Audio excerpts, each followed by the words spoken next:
SWTV, Tombola Bilingue à Congo. Les gens craignent, entre guillemets, selon une frange de la population ou de l'opposition de la société civile, que la machine à voter est un outil qu'on devrait utiliser pour tricher. C'est ça l'inquiétude d'une partie de la classe politique. À notre niveau, nous estimons que la machine à voter ne peut pas voler. La machine, l'outil en question, ne peut pas tricher. C'est les hommes, par contre, qui peuvent tricher. Rappelez-vous, en 2006, en 2011, les premières et deuxièmes élections dans ces pays, on a décrié des élections catastrophiques, des élections émaillées de beaucoup d'irrégularités, des élections où les hommes politiques, les uns ont triché. La question qu'on se pose, est-ce qu'en 2006, il y avait une machine? C'était les hommes qui avaient triché, si réellement il y avait triché. Il n'y avait pas de machine. Les autres argumentent même en disant que c'était une machine qu'aucun pays au monde n'a utilisée avant nous. Et là, je me dis que c'est une fausse raison, ça peut être appelé une raison, parce que la RDC, mon pays, ne peut pas toujours copier tout de l'extérieur. La RDC regorge environ plus de 100 millions actuellement d'habitants. Donc ça veut dire 100 millions de têtes, 100 millions d'intelligence. Je vois très mal qu'on réduit mon peuple à un peuple qui ne peut que copier de l'extérieur. Cet argumentaire fait mal au cœur et cet argumentaire diminue la capacité d'intelligence des Congolais. Mais l'aspect de tricherie de la machine à voter, que je viens de dire tantôt, que la machine ne peut pas tricher, c'est l'homme qui dit que la machine peut tricher.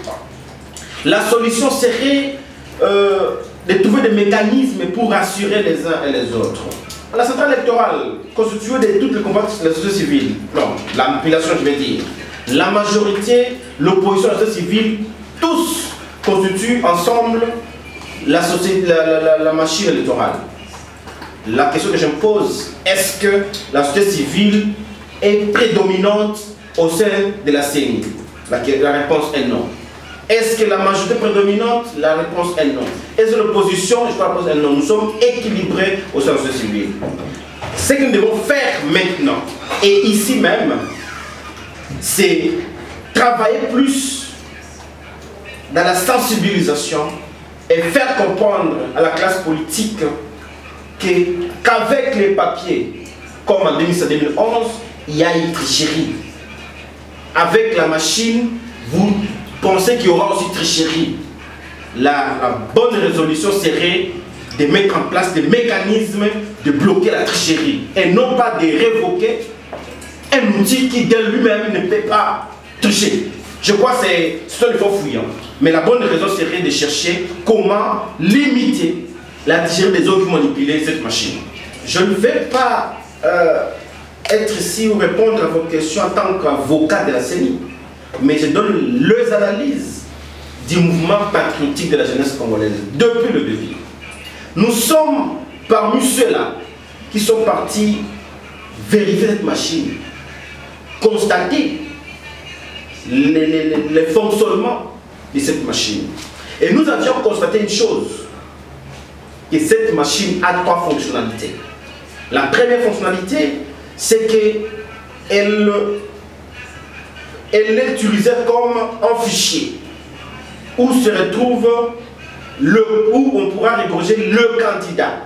Où au lieu qu'il y ait un bulletin qui reprend tous les candidats que nous venons commencer à approcher, la machine regorge déjà tout le candidat à l'intérieur. Deuxième fonctionnalité, cette machine a une calculatrice. Ça veut dire, lorsque vous appuyez pour voter telle personne, ça comptabilise automatiquement.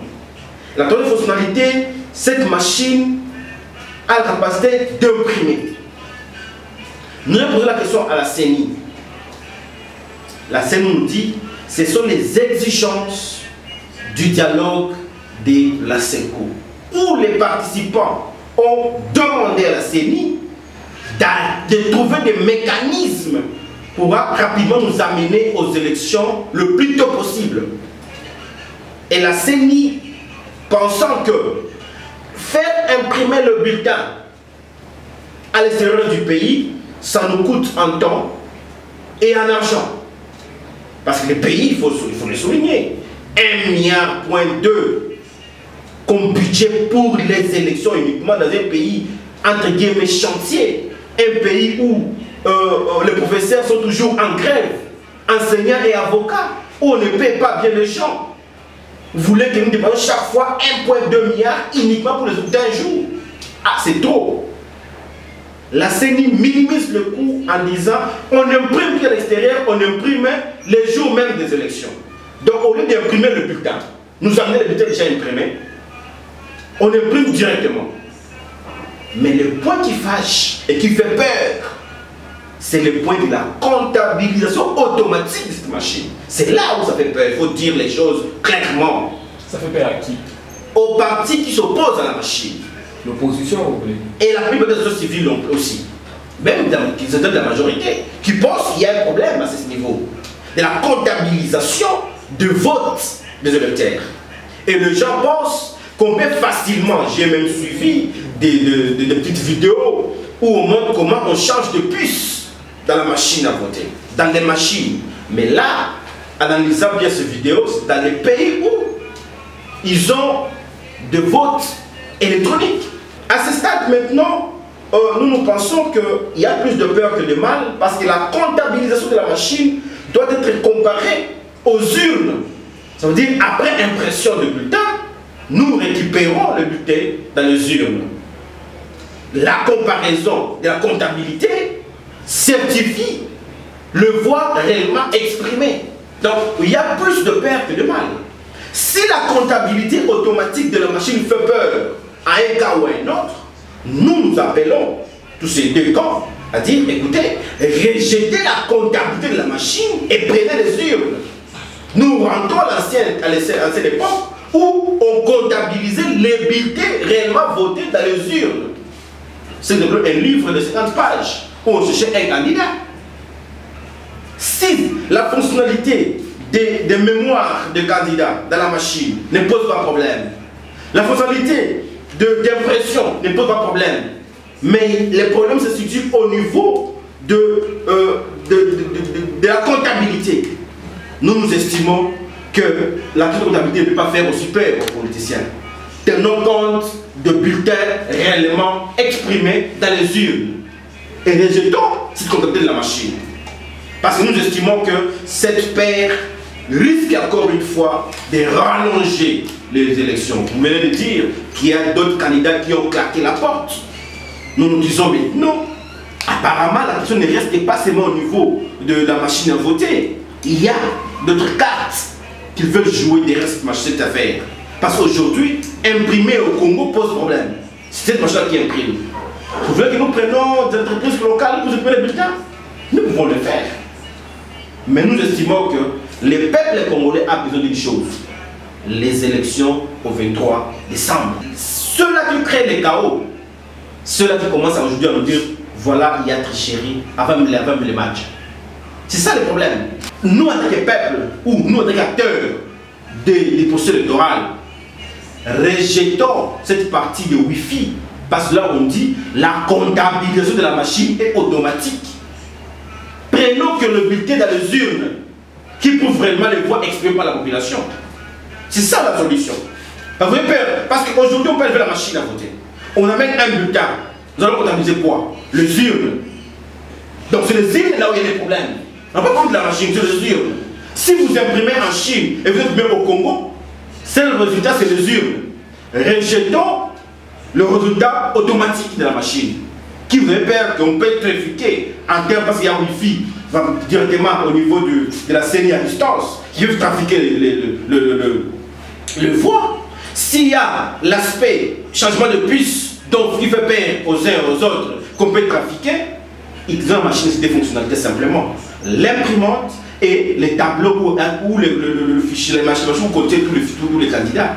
Et contentons-nous uniquement du résultat des urnes. Le temps que ça prendra pour la compilation, actons cela. Alors avec le stade des urnes. Si ce n'est pas le cas, il y a autre chose. Il y a des dessous de cartes que je ne veux pas parler. Mais nous pensons que satisfaire la population aujourd'hui, c'est l'examen de l'élection le 23 décembre. Quelle que soit la nature de l'outil qu'il faut utiliser, le papier direct avec photo des candidats ou les papiers imprimés par la machine, pour nous, le résultat qui importe, c'est le urne. Entre les deux cas, pour le peuple, c'est satisfaire tout le monde, un tout petit peu, par rapport à ces processus électoraux. Prolonger encore, il y aura des gens qui vont encore réclamer partage du pouvoir, au détriment de la population. D'où nous disons quoi? Évitons beaucoup de prétextes pour encore empêcher les élections le 23 décembre. Trouvons des solutions sur ce que nous avons comme outil aujourd'hui. SWTV, ya bilenge, pe pona bilenge ya Congo.